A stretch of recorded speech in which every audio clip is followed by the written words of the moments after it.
Let's get reaction from Brendan O'Neill, who's Chief Political Writer at Spike. Brendan, great to have you on the programme. What do you make of what Graham Stringer told the show?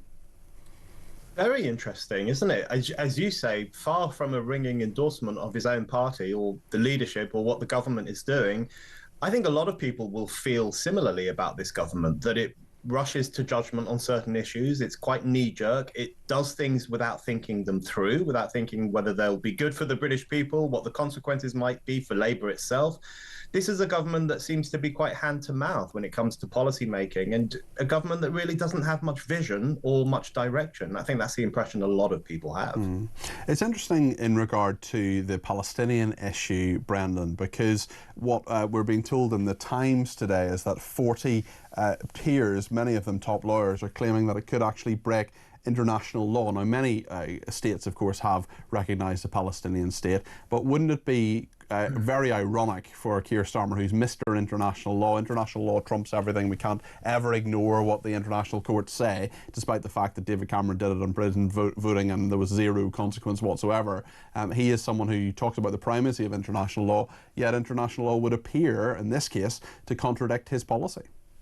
Yeah, that would be very ironic for someone like Starmer, who worships at the altar of international law. He, as you say, he is Mr. Human Rights. You know, this recognition of the state of Palestine, the way Starmer has gone about it, I think this is one of the dumbest and most dangerous things a British Prime Minister has done for quite a long time. Because what he has essentially said is that if there isn't a ceasefire by September, then Britain will recognise the state of Palestine. So he's threatening Israel. He's threatening a supposed ally of ours with this threat, with this warning that he's going to recognise their enemy state, as they would understand it, if there isn't a ceasefire.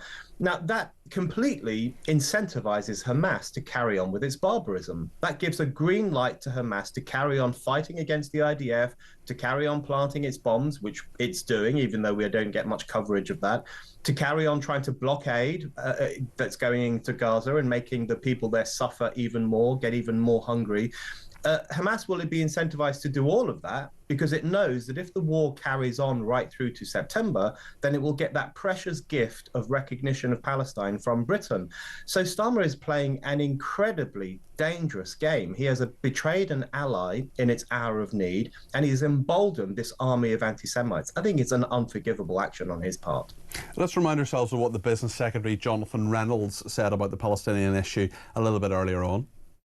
Our requests that all hostages must be released and that Hamas can play no future role in the governance of Gaza or a Palestinian state are long-standing. Now, we don't negotiate with terrorists, and Hamas are terrorists, and that's why we don't get into a to and fro with them as to what we want them to do. That's absolute in terms of our requests. What we are seeking to do is use the moment of recognition of a Palestinian state in a way that allows us to genuinely try and move this conflict forward, end it not just in the short term, but for the long term as well. Of course, get aid into Gaza, which is absolutely key, but use this moment to try and genuinely say what we have witnessed is so appalling, so horrific, the suffering on both sides, that we have to try, surely, and move this on for good. And that requires a two-state solution. That is why recognition of a Palestinian state is so important. What do you make of what the Business Secretary said there, Brendan? I just think there is such staggering naivety in government circles on this conflict. You know, this is, as everyone acknowledges, this is a terrible, terrible conflict. There is huge suffering in Gaza, and it is awful to see it.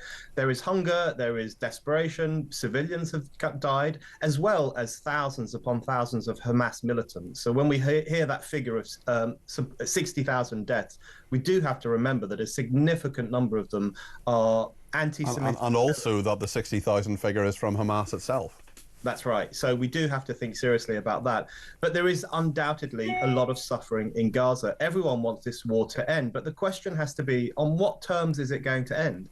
Is it going to end with Hamas still in existence?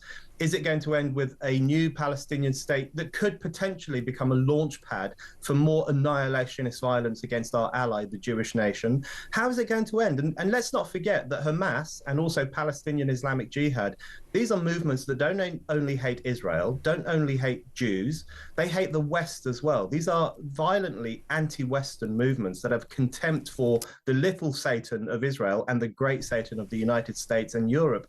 So we are being very naive naive when we say that Israel should just lay down its arms and call it a day. Israel has the right to pursue this army that invaded its territory on the 7th of October 2023. And I think it is in all our interests that we finish this war by finishing Hamas. Okay, Brendan, thank you. Maybe we could talk a little bit about the protests in Waterlooville. We've had quite a number of photos coming and moving imagery coming into the building as well. The Home Office secretly plotting to move asylum seekers into £250,000 flats. I mean, I spoke to Matt Vickers about this earlier on. I'm not sure the Conservatives or indeed Labour actually get this and get the strength of feeling about this either, Brendan. What do you think? Oh, they absolutely don't get the strength of feeling. There is such a passion among sections of the public about what Labour is currently doing in relation to illegal migrants, putting them up in hotels, now offering them these kind of luxury flats, you know, paying for their bed and board. Well, we're all paying for it, I guess, through our taxes. People are very, very angry about this. People, you know, the most basic question I hear from people all the time is how come we can give a hotel room and 3 meals a day to someone who just arrived here illegally, but we can't give them to our homeless or people in this country who are poor or elderly people who and the veterans issue is one we're going to talk about in a few seconds. Actually, I'll ask you about that in just a second, Brendan. But first of all, I just want to remind ourselves of those scenes in Hampshire last night and what actually went on there. Not consent to them, and we did not vote for them. This action to house illegals in Waterlooville is about as undemocratic as it gets. We demand the deportation of every illegal migrant.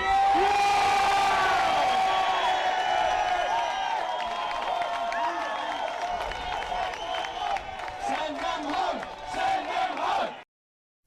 People shouting "send them home" there in Waterlooville, and Brendan, I think we've got your reaction certainly to that, but there have been, you know, thousands of people there as well, peaceful protests of course, and a huge anger in regard to people being hoodwinked in all of this, and the fact that there is this pledge from the Labour government to get many people out of hotels between now and, in fact, they want to empty the hotels by 2029, but these people have got to go somewhere. They're not going to, well, they're going to many places, but some of them are homes that people on social housing from this country have paid into the system, or their families have paid into the system over the years, are not getting.